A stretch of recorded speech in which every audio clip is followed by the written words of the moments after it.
मरहबा collection mall, readymade कपड़ों का भरपूर खजाना। Jeans pant, T shirt, cargo pant, night pant, बच्चे और बच्चियों के लिए अच्छे खूबसूरत और उम्दा ड्रेस। पता याद रखे, जमुर हाई स्कूल मेन रोड, जैतून हजीम। आज की बहुत ही पवित्र सभा में हमारे बहुत ही दबंग लीडर मालेगांव वालों, मैं साल में 2-4 मरतबा दीनी प्रोग्राम के लिए यहाँ पर आता हूँ आपके शहर मालेगांव में। लेकिन आज मैं आपको बताऊं कि इन 10-15 सालों में मैं कभी भी किसी राजनीतिक प्रोग्राम, कभी भी किसी सियासी प्रोग्राम में नहीं आया हूं। लेकिन जैसे ही मुझे पता चला कि मालेगांव का एक बहादुर, एक निडर, एक बेबाक, एक जाबाज लीडर यहाँ पर खड़ा है एजाज बेग की सूरत में, तो आज पहली मर्तबा मैं एजाज बेग के प्रचार और प्रसार के लिए यहाँ पर आया हूँ। मेरे पास वक्त कम है, सिर्फ 20 मिनट है, तो हम 20 मिनट में चलो 20-20 खेल लेते हैं। मैंने आपके सामने एक आयत पढ़ा कुरान की, एजाज भाई, मैंने एक आयत पढ़ा मालेगांव वालों कि अल्लाह ये कहता है, इन्नल्लाह ला युग़य्यिरु मा बिक़ौम, अल्लाह कहता है कि मैं भी किसी कौम की हालत को उस वक्त तक नहीं बदलता जब तक कि वो कौम खुद अपनी हालत को बदलना न चाहे। अल्लामा इकबाल ने इस आयत को शेर में कह दिया। अल्लामा इकबाल ने क्या कहा कि खुदा ने आज तक उस कौम की हालत नहीं बदली, न हो जिसको ख्याल खुद अपनी हालत के बदलने का। तो आज आपसे हम अपील करते हैं कि मालेगांव शहर में मुझे किसी के खिलाफ बोलना नहीं है, क्योंकि मैं ओरिजिनल मुफ्ती हूं।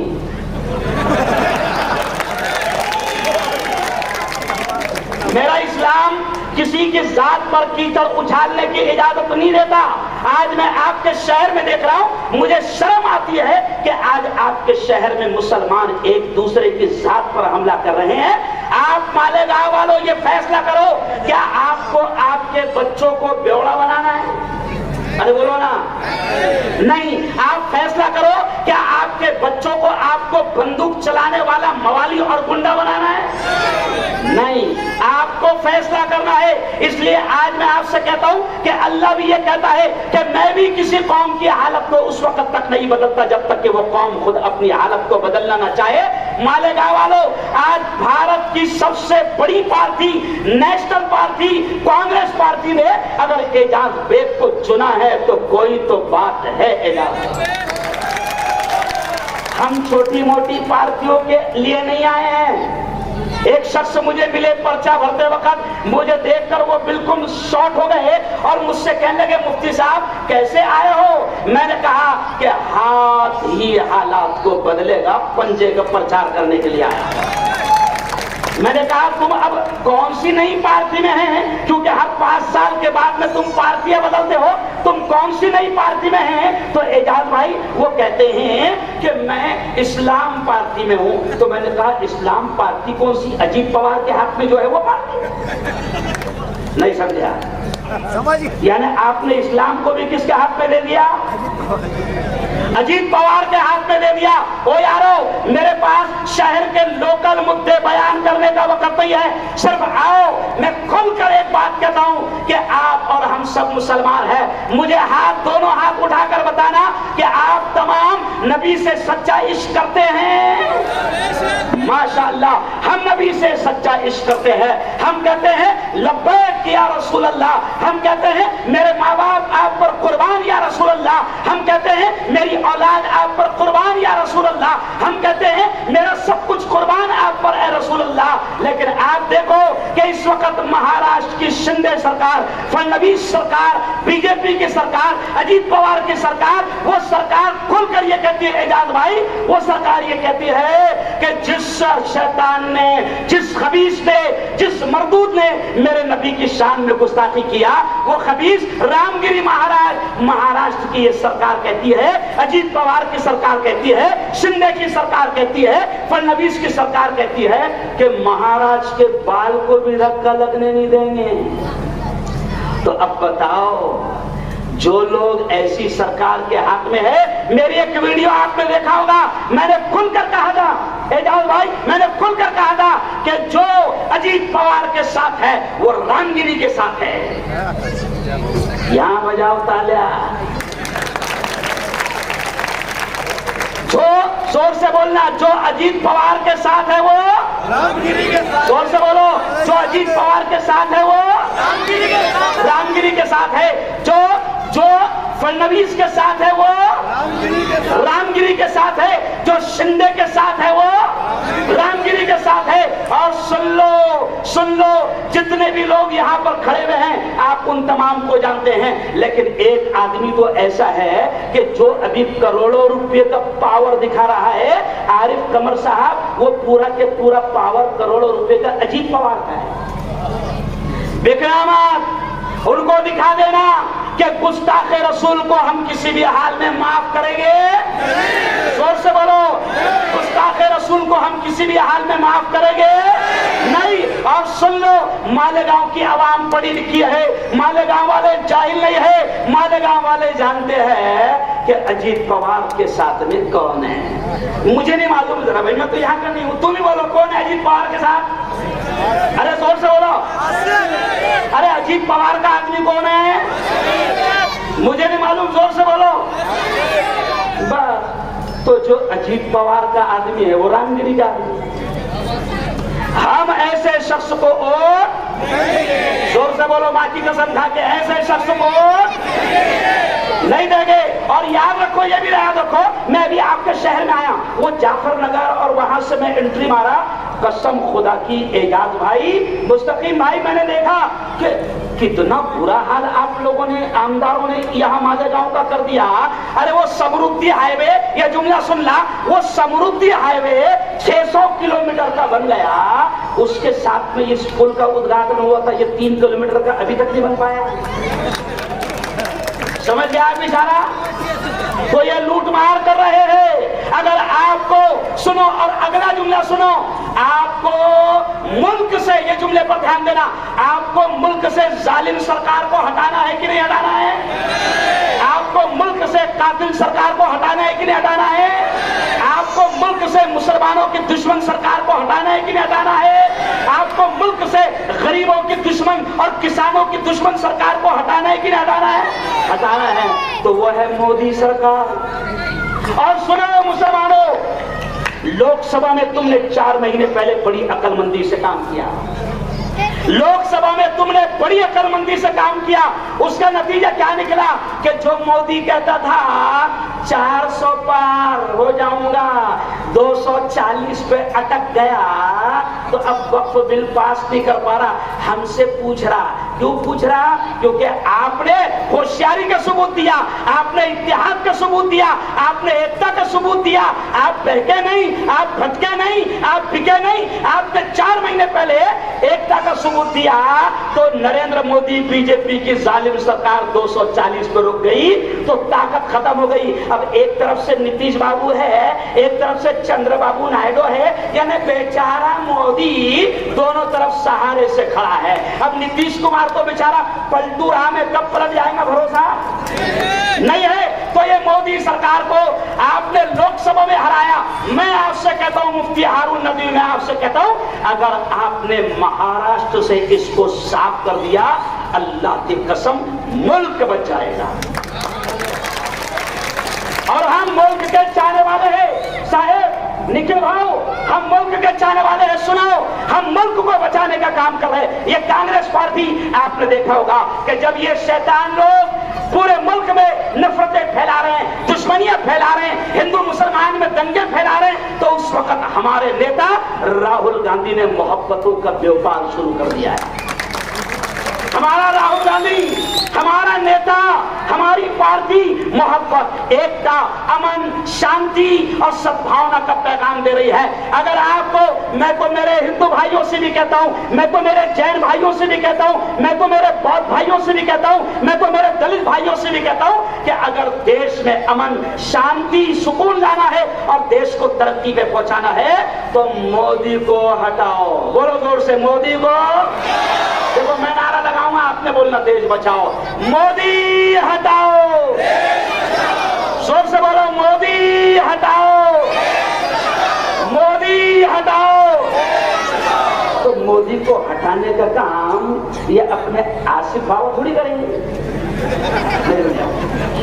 मोदी को हटाने का काम अपने इमाम साहब, अरे बोलो, अरे मोदी को हटाने का काम, मुल्क से दुश्मनी, नफरत, दंगे, फसाद को खत्म करने का काम अगर कोई कर सकता है तो वो सिर्फ कांग्रेस कर सकती है। और कांग्रेस ने एजाज बेग को आपके मालेगांव शहर से उम्मीदवार बनाया है।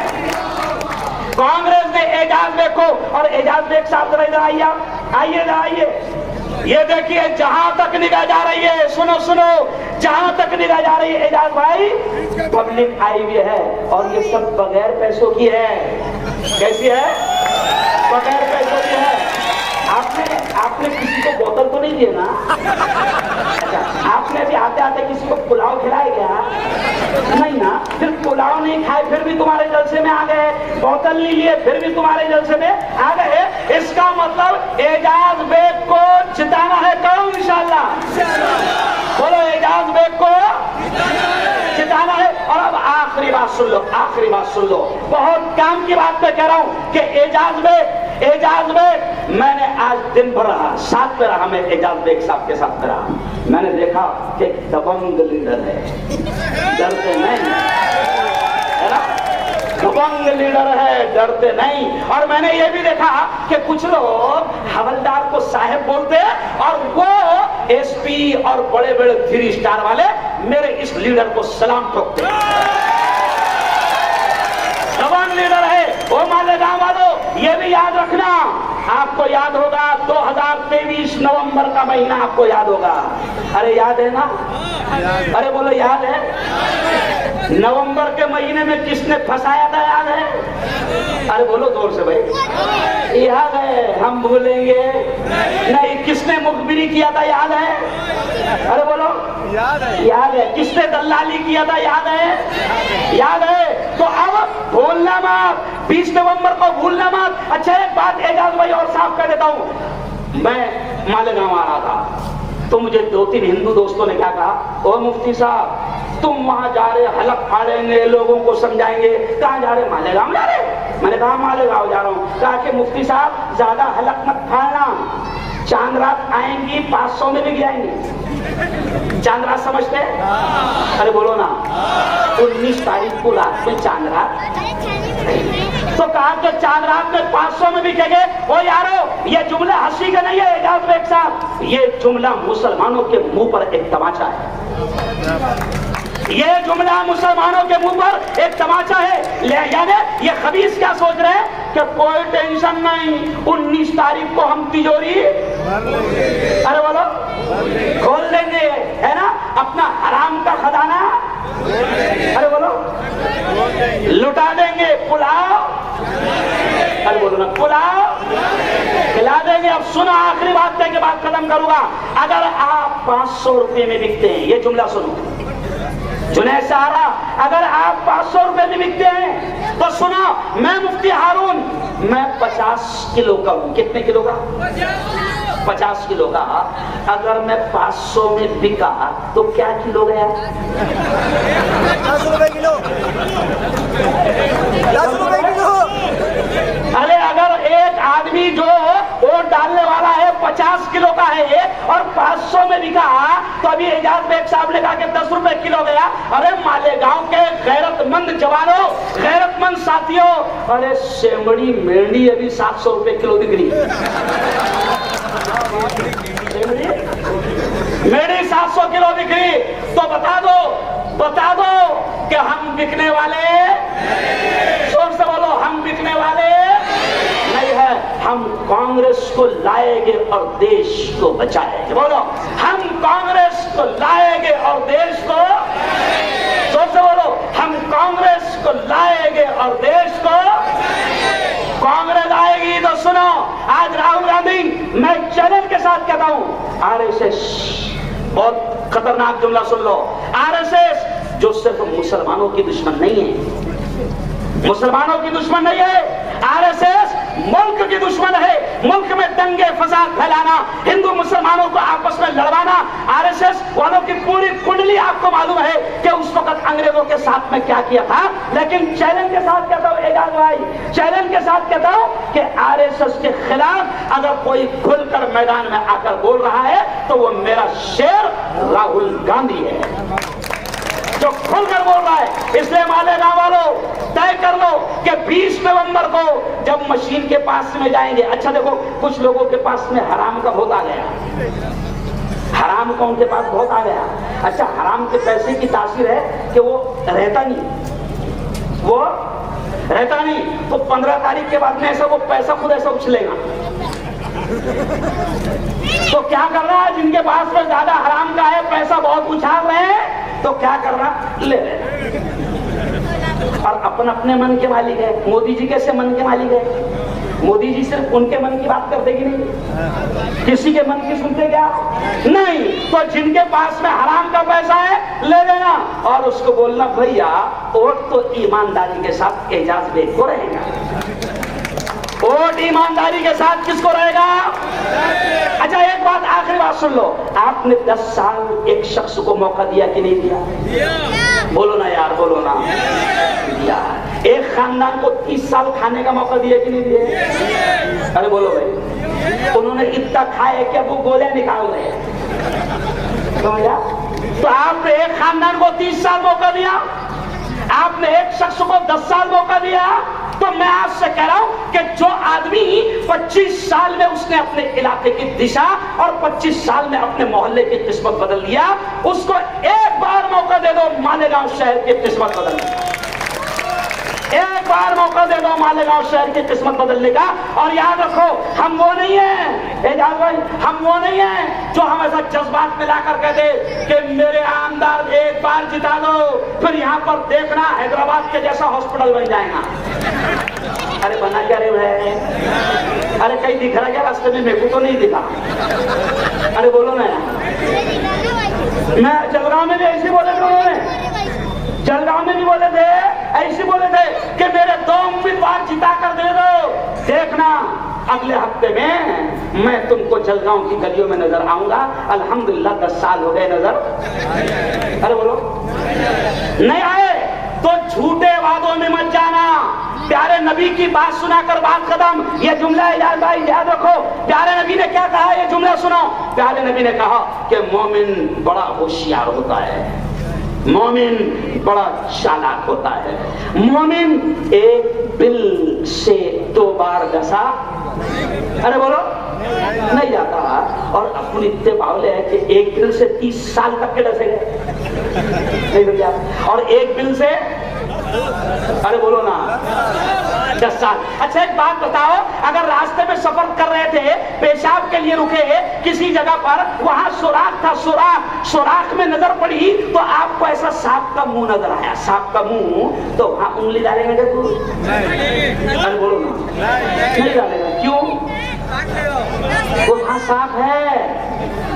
इसलिए नबी ने कहा कि मोमिन होशियार होता है। एक बार 2 बिल से एक बिल से 2 बार नशा नहीं जाता। तो आपने एक खानदान को 30 साल तक के वोट दिया, एक खानदान को आपने 10 साल तक वोट दिया।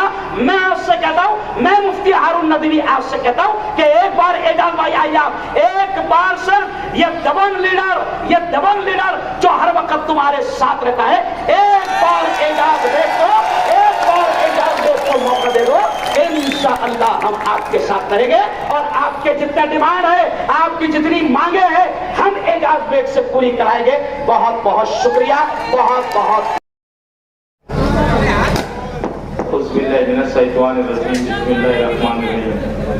खुदा के नाम से हर काम का आगाज करता हूँ, इसी पे भरोसा है, इसी पे नाज करता हूँ।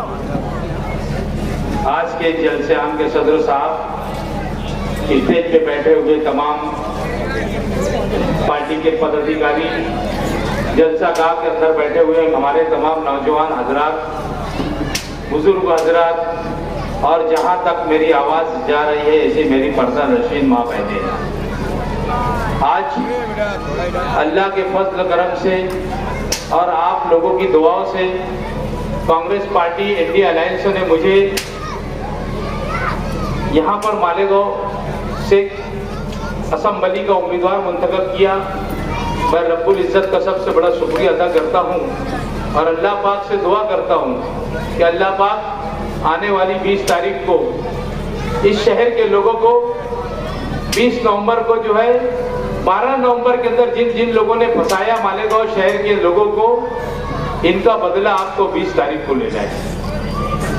आज मुझको बहुत सारी बात बोलना थी, बहरहाल हमारे यहाँ मुकर्रिर ज्यादा हो जाते, टाइम मिलता नहीं। और मैं समझता हूँ अल्लाह का शुक्र है कि हमारा आज पहला जलसा है और ये बिगर पैसे की भीड़ है, बिगर दारू पीने वालों की भीड़ है। ये लोग जलसा गांव के अंदर दारू को पैसा देते, एमडी खाने के वास्ते पैसा देते, लोग नशा हवा चीज करके नौजवानों को वर्गला के पैसा देके जलसा के अंदर बुलाया जाता। मैं आज शहरी हालात के ऊपर सिर्फ 10 मिनट बात करूंगा और मुफ्ती हारून नदवी साहब को, क्योंकि आज वो हमारे मुकर्रिर खुसूसी है, बाहर से आए, उनको मैं मेरा वक्त तो दूंगा और इसके बाद वाले जलसे में तफसील से आधा घंटा शहर के हालात के ऊपर बात करूंगा। आज शहर के हालात इतने खराब हो गए कि एक घराने ने 30 साल राज किया, मुफ्ती इस्माइल साहब ने 10 साल राज किया और ये फिर बोलते हैं कि एक वक्त और हमें दो, हम शहर के अंदर काम करेंगे, ये कर देंगे, वो करेंगे। मैं शहर की आवाम की तरफ से ये पूछना चाहता हूँ इन लोगों से कि तुम लोगों को इतना मौका इस शहर ने दिया, तुमने क्या किया पहले शहर को हिसाब दो, बाद में तुम बोलो कि हम ये करेंगे और वो करेंगे। आज शहर के रोड रास्ते की हालात देख लो, एक रास्ता शहर के अंदर ऐसा नहीं है कि जो रास्ते से हम गुजर जाए तो आसानी से गुजर जाए। कौन सी सियासत के ऊपर, कौन से मोड़ के ऊपर शहर को लेके जा रहे हैं? बिरादरी के नाम के ऊपर राजकारण करते हो, दोनों तरफ से बिरादरी के नाम की दाई दी जा रही है और वोट मांगी जा रही है। तुमने हमारे बिरादरी के बच्चों को दिया क्या? तुम हमें ये बताओ कि शेख आसिफ साहब आपके घराने ने 30 साल राज किया, आप 2.5 साल मेयर थे, 5 साल एमएलए थे। मालेगांव शहर के अंदर 2003 के अंदर जब वो मेयर बने, उन्होंने 5% पानी पट्टी को जो बढ़ाया, आज तक के 105% पानी पट्टी मालेगांव शहर की गरीब आवाम आज तक के वो पानी पट्टी को लेकर परेशान है। क्यों? तुमने तुम्हारी वालिद और वालिदा 5 साल मेयर थे, अगर वो चाहते तो ठहराव कर सकते थे, तुम्हारे पास मेजॉरिटी थी, तुम्हारे साथ साथी दादा भूसे तुम्हारा साथी बने हुए बैठे थे जो कैबिनेट मिनिस्टर है आज। अगर तुम चाहते ये शहर की आवाम की भलाई तो 5% पानी पट्टी को खत्म करते, सरकार को ठहराव करके भेजते, सरकार उसको रद्द करती थी। मगर पैसा इनकी जेब के अंदर आएगा, इसके लिए इन्होंने ऐसा काम नहीं किया और करोड़ों रुपए की लूट मार कारपोरेशन के अंदर मचाया, पूरा शहर को खंडर बन गया। अगर वो चाहते तो अय्यूब नगर की बस्ती जहां से मैं बोल रहा हूं, यहाँ के लोगों के नाम पर ये बस्ती करके देते थे, कारपोरेशन से इस जगह मालक को पैसा दिला के ये बस्ती के लोगों को घर का मालक बना के 7/12 का उतारा उनके नाम पे करके देते।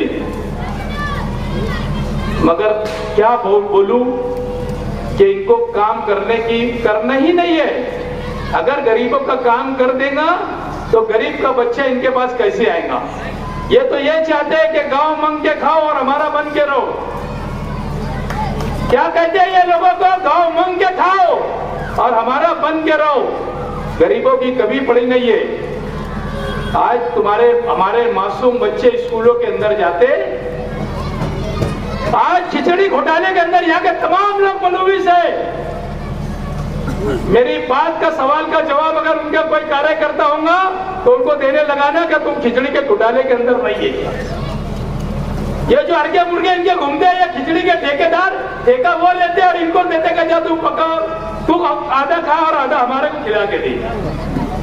आज बच्चे लोगों को स्कूल के अंदर खिचड़ी, जरा माँ बाप को पूछो मैं तो बोलता हूं कि इलेक्शन के दौरान में इनकी गलचंडी पकड़ के और स्कूलों के अंदर लेके जाओगे, तुम्हारे बच्चों को बुलाओ और ये हमारे बच्चों के साथ में बैठ के खिचड़ी खिलाओ, उनको ही खिलाओ, उनको जरा सी शर्म बनाइए।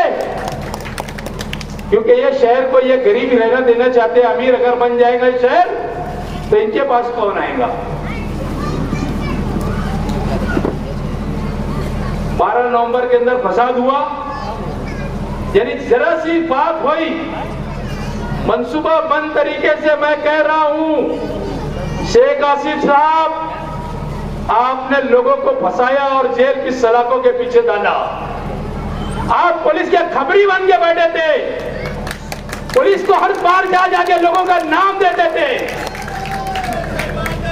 और आप पूरा ये उठा के देख लो, जिन लोगों को इन्होंने फंसाया, आने अगले साल अगले 5 साल जिन लोगों ने इलेक्शन में इनके खिलाफ काम किया था, उन्हीं लोगों को इन्होंने जेल के अंदर डाला।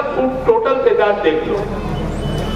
और कुछ मुसम्मा रोड के जो लोग हकीकी के अंदर इसके अंदर थे, जिनको ये बोलने लगा रहे कि मुफ्ती इस्माइल ने हमारे को जेल की सलाखों के अंदर फंसा डाला, अरे वो क्या फंसाएगा, वो तो खुद एक हवलदार को साहब बोलता, वो क्या फंसाएगा, उसकी पुलिस सुनेगी तो फंसाएगा ना। तुमने गृह मंत्री अनिल देशमुख के पास जाकर पुलिस के ऊपर दबाव डलवा के तुमने गुस्ताख रसूल, जिन्होंने रसूल की शान में गुस्ताखी किया था, उसके लिए लोग जुलूस निकाले थे, उन लोगों ने मेमोरेंडम लेकर गए थे, उनके साथ में ये ऐसा काम कर सकते हैं। और एक हजरत अपने हैं, इतना झूठ बोलते, अल्लाह रहम करे। अब हम लोगों को इनकी बात के ऊपर आना होना नहीं है। शहर के अंदर विकास का राजकारण हम क्या करेंगे, ये हमको शहर को बताना है। हम लोगों को शहर को ये बताना है कि हम क्या करेंगे। मैं एक छोटा सी कारपोरेटर हूं, 17 करोड़ रुपया 12 करोड़ रुपया गवर्नमेंट से लाया, 2 करोड़ रुपया डीपीडीसी नियोजन समिति से लिया और 3 करोड़ रुपया कारपोरेशन से 17 करोड़ रुपए का काम की शुरुआत कभी भी हो सकती है, जिसके अंदर यहाँ से लेके तो वहां तक मेरे घर तक के एक सीमेंट रोड भी है, खलील सेठ की साइजिंग के पास का रोड है और छोटा कब्रिस्तान के पास का रोड है, अमन चौक के इलाके के कुछ रोड है। ऐसे मैंने सरदार कॉलेज से लेकर सर्वे नंबर 56 की जो संडास है वो पूरा एरिया डाला हूं। अल्लाह ने चाहा तो आप लोगों को जमीन के ऊपर काम दिखेगी। आप विकास की तरफ जाओ। मैं शहर की आवाम से ये अपील करूंगा कि आप विकास की तरफ जाओ, विकास की बात करो, बिरादरी की बात, आप इसकी बात सुनने का नहीं। मैं आजाद नगर के अंदर एक जमात खाना बना रहा था, मैंने वाल कंपाउंड किया अहमद नसीम मीना नगरी स्कूल के पास। शेख आसिफ साहब को बहुत तलमलाट हो गई कि उन्होंने वो जमात खाने का काम होने नहीं दिए। उन लोगों ने जाकर शेख अफजल सोसाइटी के एक फर्द को लेकर गए, पहले सब्जी वाले के लड़के को लेकर गए और कोर्ट से स्टे ले लिया और वो जमात खाने का काम इन्होंने होने नहीं दिया। मेरे पास स्टे की कॉपी है, कोई आएगा तो मैं उसको बता दूंगा और उसको झराक्स भी दे दूंगा। तो ये नहीं चाहते शहर के अंदर विकास उकास। इनके घर, इनके मालेगांव के अंदर 12 घर है मनियार लोग के, उन्होंने उनका जमात खाना बना लिए, मगर शेख सैयद पठान का जमात खाना बन रहा था, उन्होंने बनने नहीं दिया। ये कौन सी सियासत है तुम्हारी? और ये जो लोग हैं, आप अपने बच्चों के ऊपर ध्यान रखो, इनको इनसे दूर रखो। ये बाकायदा दारू पिला रहे लोगों को, गांजा पिला रहे। ये ऐसा इलेक्शन लड़ते हैं कि दारू पीने वालों को टोली बनाओ, इनको दारू पिलाओ, ये गांजा पीने वालों की टोली बनाओ, इनको गांजा पिलाओ। अपने बच्चों का मुस्तकबिल खराब मत करो। आने वाले 20 तारीख को आपको कांग्रेस पार्टी का उम्मीदवार एजाज बेग को पंजा निशान के ऊपर वोट देना है। आपको मुफ्ती हारून नदवी साहब को सुनना है, इसके लिए मैं वक्त दे रहा हूँ। शुक्रिया, जय जय साहब।